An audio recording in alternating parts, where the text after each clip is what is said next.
estimated crowd of over 4,000 supporters came in out of the rain in South Bend to see Mayor Pete Buttigieg announce he's running for president in what will surely be a contentious Democratic primary. I'm a proud son of South Bend, Indiana, and I am running for president of the United States. It's the mayor's big moment. Now Pete Buttigieg is on the national stage, the military veteran running for president in a crowded Democratic field. I recognize the audacity of doing this as a Midwestern millennial mayor.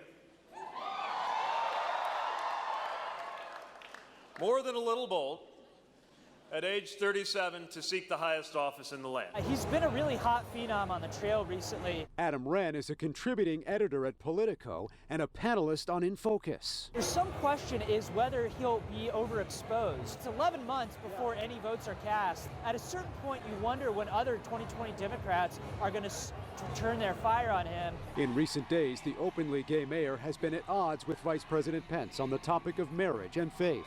And while Buttigieg was at times critical of President Trump in his remarks, he did not mention the vice president.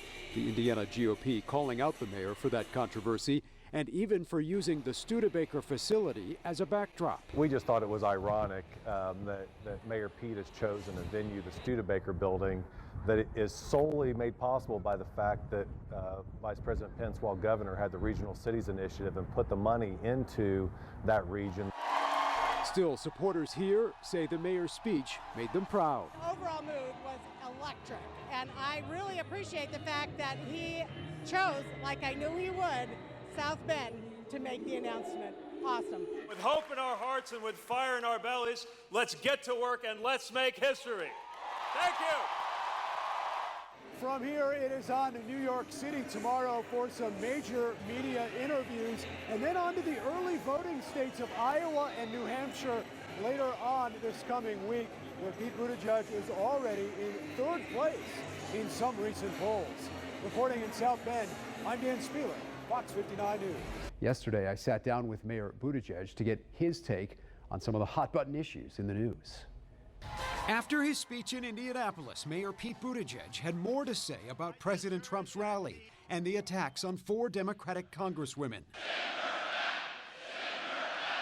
Would the mayor even want the votes of those Trump supporters who chanted, "Send her back"? Do you want to win those voters over? No, the reality is there are a lot of committed racists whose vote I'm never going to get, and that's all right. There are also some people who I think are thinking twice about the votes that they cast in 2016.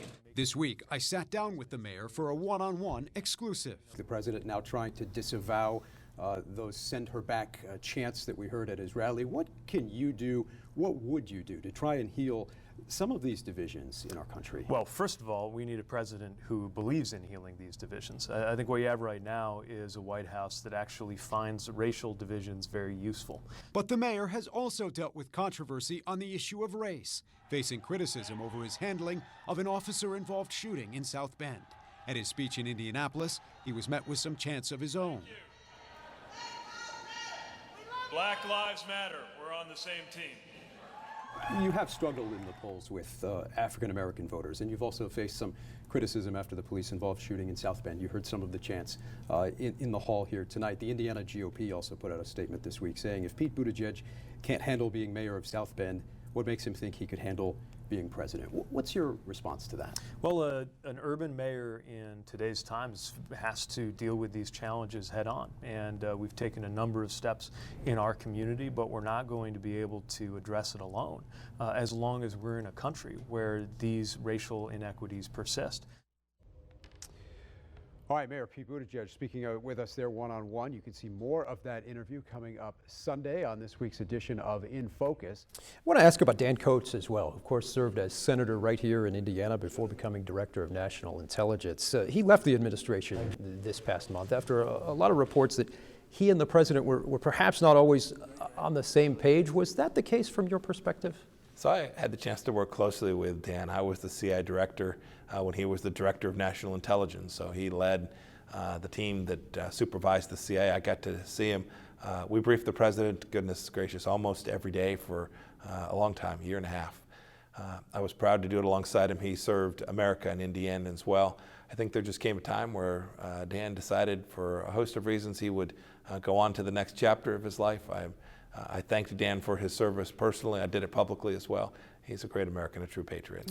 There were reports, though, that Director Coates thought his warnings about Russian aggression were being watered down.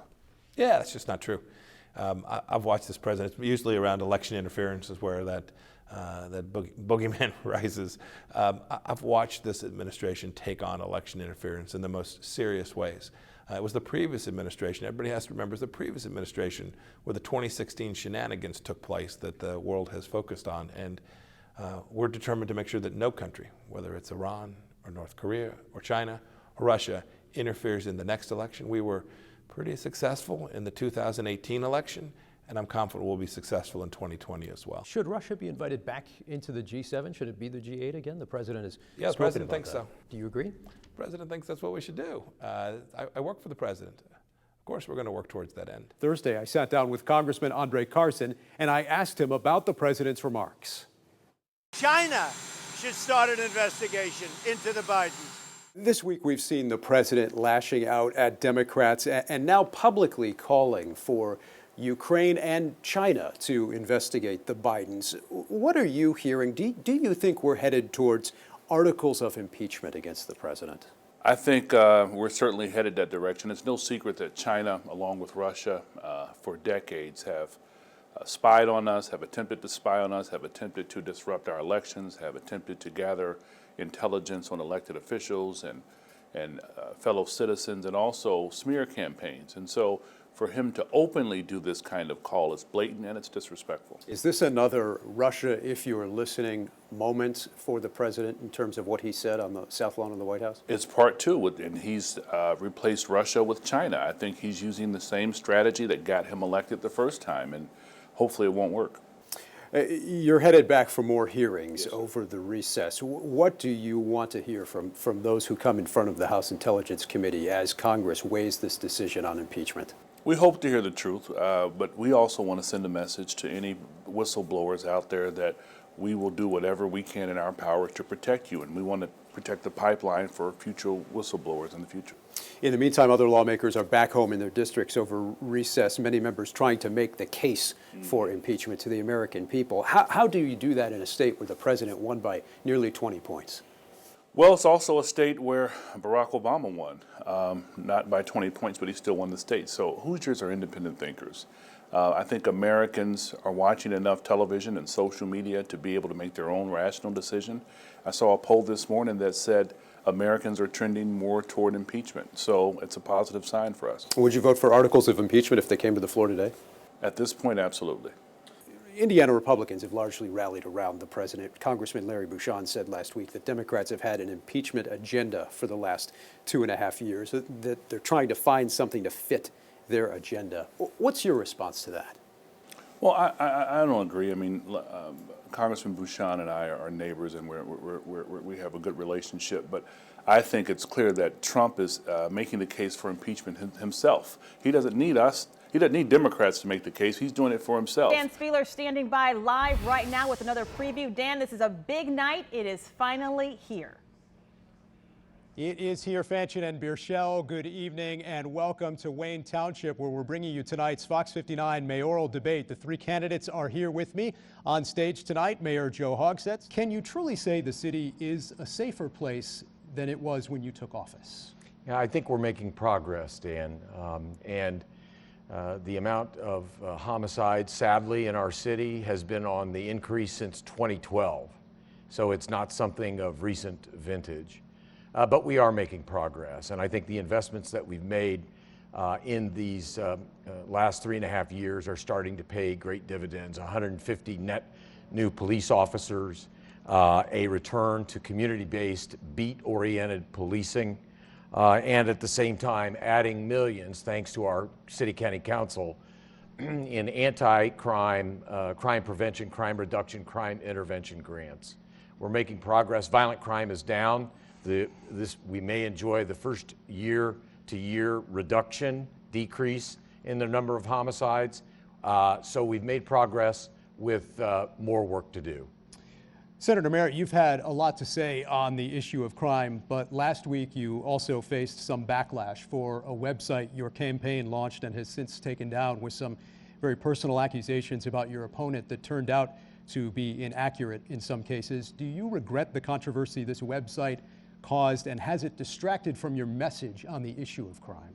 Ever since January 1st, or January 10th, and by the way, thank you Wayne Township, thank you Dan, thank you West Side Chamber for allowing us to be here this evening and talk to the citizens of Indianapolis.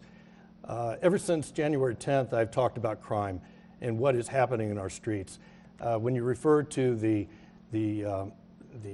unfortunate error that we played, it's obvious that we're all held accountable. And my campaign did put disinformation out in the internet about the mayor.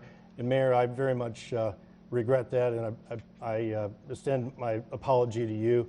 And I'm accountable, like we all are in politics.